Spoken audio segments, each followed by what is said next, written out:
You've probably chanted Suri Suri Missouri at some point, or, heard a kid yell it while doing some cheap card trick. Oh, yeah, absolutely. Like Every- right before they pull a plastic rabbit out of a hat or something. Right. And we treat it as total gibberish, just some goofy syllables.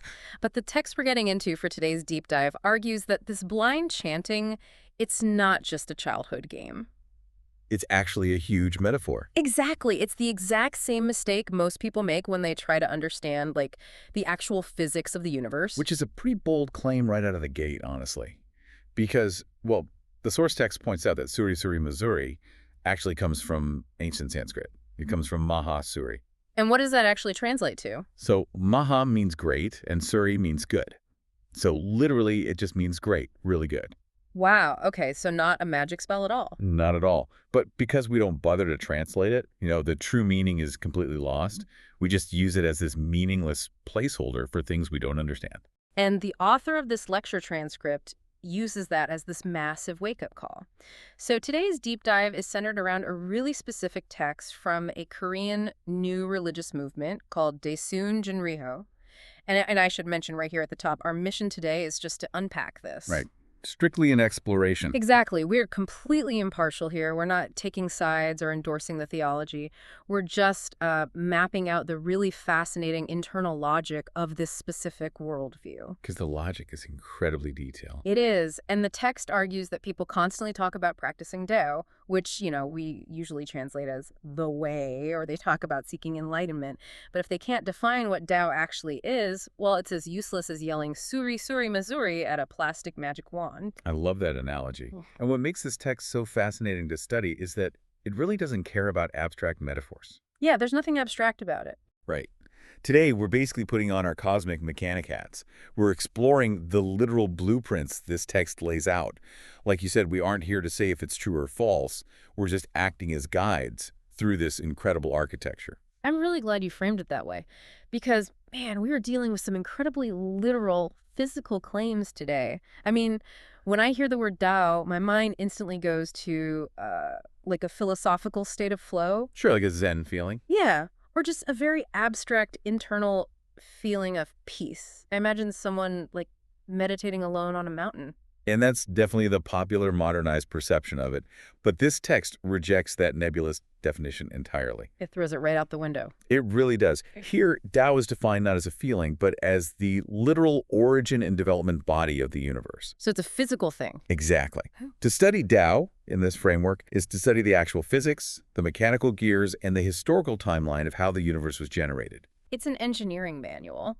And the text provides this incredibly physical example of this. It brings up a structure located in Yeoju, South Korea. It's this massive 9-story cloud tower. The Unheung Gucheon Tap. Right, that's the one. Now, usually when you see a pagoda at a traditional temple, it serves a very specific historical function, right? Like it's a reliquary.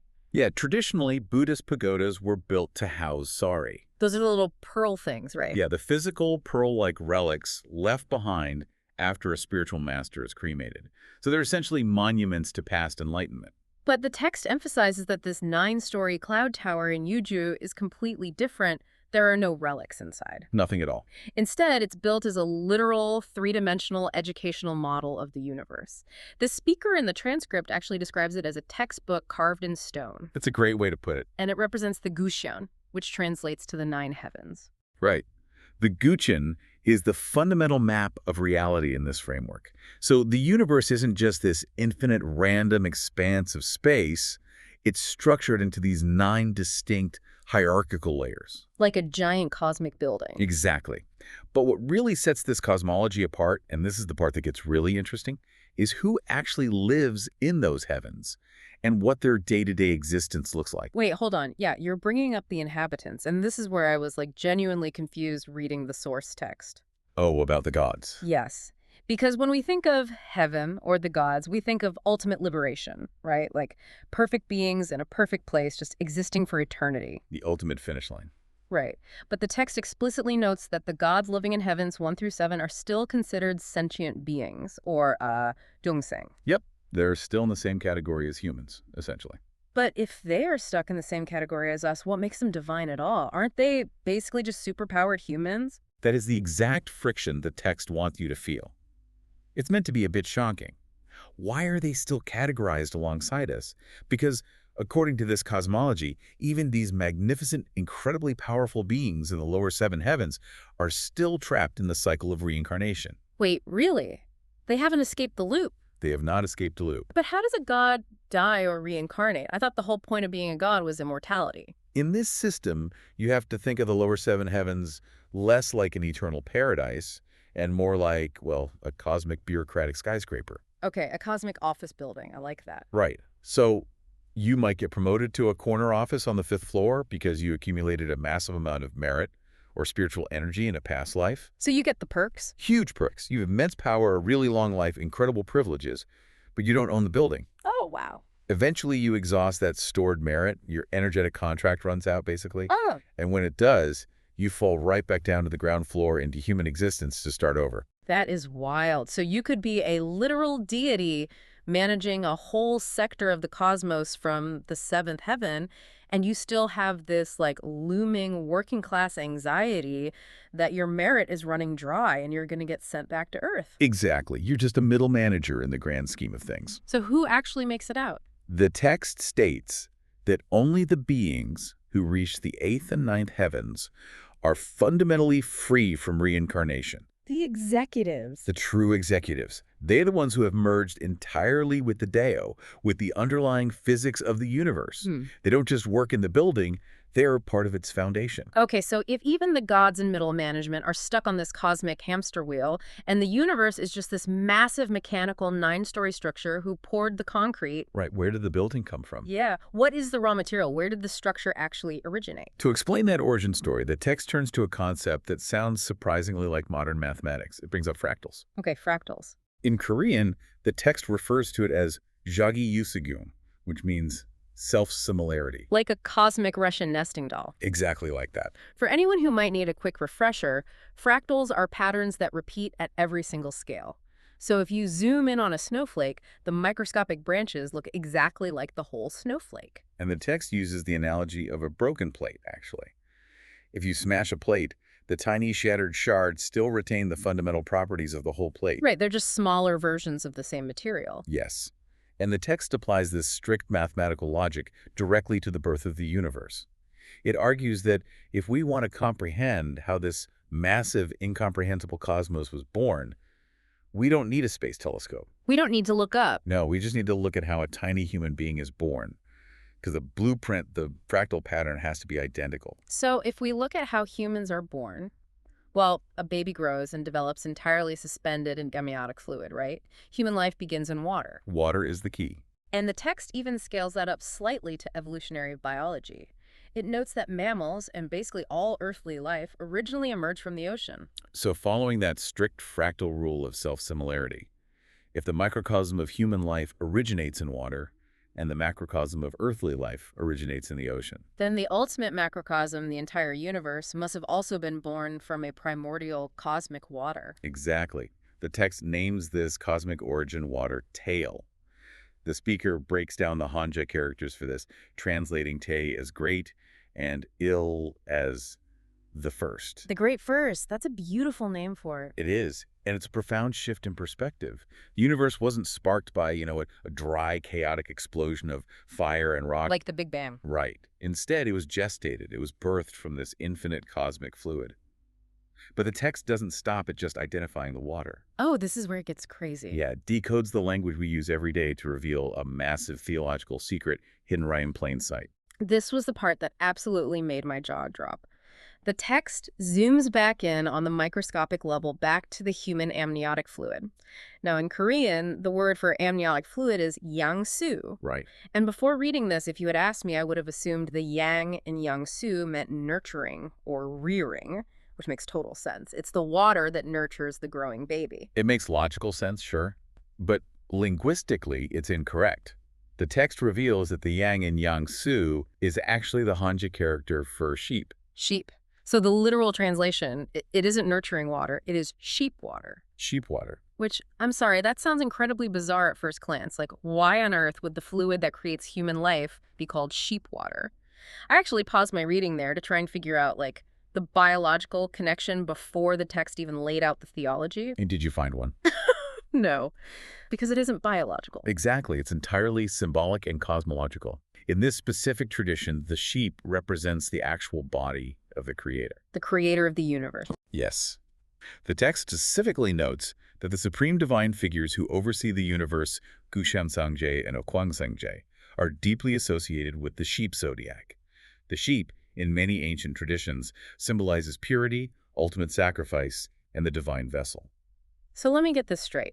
If the sheep is the symbol for the creator's body and amniotic fluid translates to yang su, then the amniotic fluid inside a human mother is literally the water of the divine sheep. It is the water of the creator. It just perfectly ties back to that fractal idea. Think about the implications of that connection.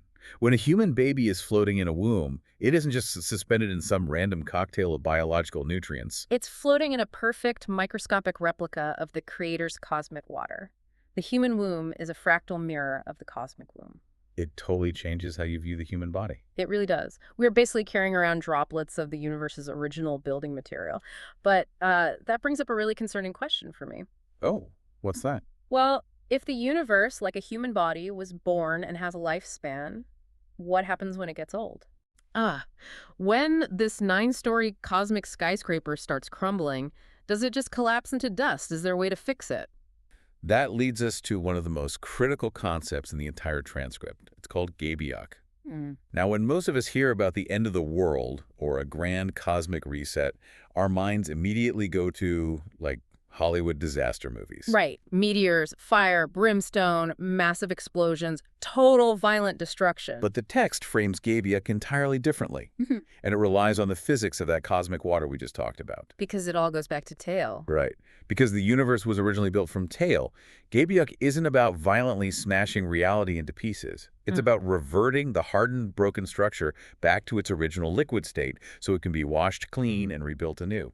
I love how the text illustrates this. To explain this mechanic, it shares this brilliant, slightly humorous anecdote about a follower named 1L. Yes, the 1L story. So 1L is traveling with the supreme divine figure, Sangje, and 1L is getting incredibly impatient. He keeps pestering Sangje, basically whining, "When are you going to bring about the new world? When is this great cosmic reset going to happen? Let's just do it already." He's imagining an epic, world-shattering war, and he wants it to happen on his schedule. He wants to see the fireworks. Exactly. He wants the explosions. So to teach him a lesson about how cosmic physics actually work, Sangje sets up a very localized physical demonstration. He takes a bowl of pure water jiwasu and a glass of liquor. Okay. Then he takes an entire box of matches, not 1 or 2 matches, the whole box, and he throws the entire box into the pure water. And this is where we have to look at the mechanics of the symbolism here. Why matches? Because they make fire. Right. Matches are the ultimate symbol of fire, of friction, of consumption, and destruction. 1L is expecting a fiery end to the world. But Sangje takes the source of fire and drowns it entirely in pure water. And the result of that clash is immediate. According to the text, the moment those matches hit the water, a massive, hyper-localized downpour occurs. A literal flood drops from the sky. And where does it happen? It specifically and completely floods the house of 1L's brother. It's a very pointed lesson. The very pointed. 1L wanted the reset, and Sangji showed him exactly what a reset actually looks like and how terrifyingly efficient it is. Yeah, Sangje just turns to 1L and says, "Gebiok is this easy. He didn't have to throw lightning bolts or cause an earthquake." Because if you want to take down a massive, complex, failing structure, whether it's a house or a whole universe, dismantling it beam by beam takes forever. And burning it down just leaves a bunch of toxic ash. Exactly. But if you simply overwhelm it with water, reverting the structure back to its core component, the old structure just dissolves. It washes away. So Gebiok is just a return to Tail. It's the universe hitting the reset button by flooding the system with its original cosmic amniotic fluid. It washes away the old, corrupted structures to make a clean slate for the new. Which brings us to the ultimate question for anyone studying this text, right? How do you survive it? Yeah. If you know the universe operates on this system, and you know a watery reset is an inevitable part of the mechanical cycle, what do you actually do about it? Right, you can't just stand there and drown. And this is where the text brings everything full circle.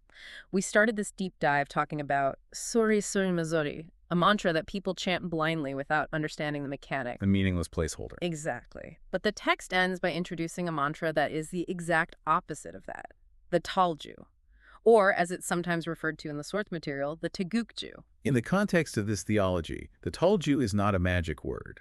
It is a highly specific technological tool. It is described as a direct dial to that cosmic mother energy, the Tele. I love that analogy of the dial. It's like tuning an old radio. By chanting the Talju, the text claims you are essentially adjusting your own internal frequency. Because you have the water inside you. Yes. Remember, you have that sheep water inside you. The mantra aligns the frequency of the fractal water inside your own body to the frequency of the massive cosmic water outside of you. Exactly. It isn't about begging some distant god for salvation.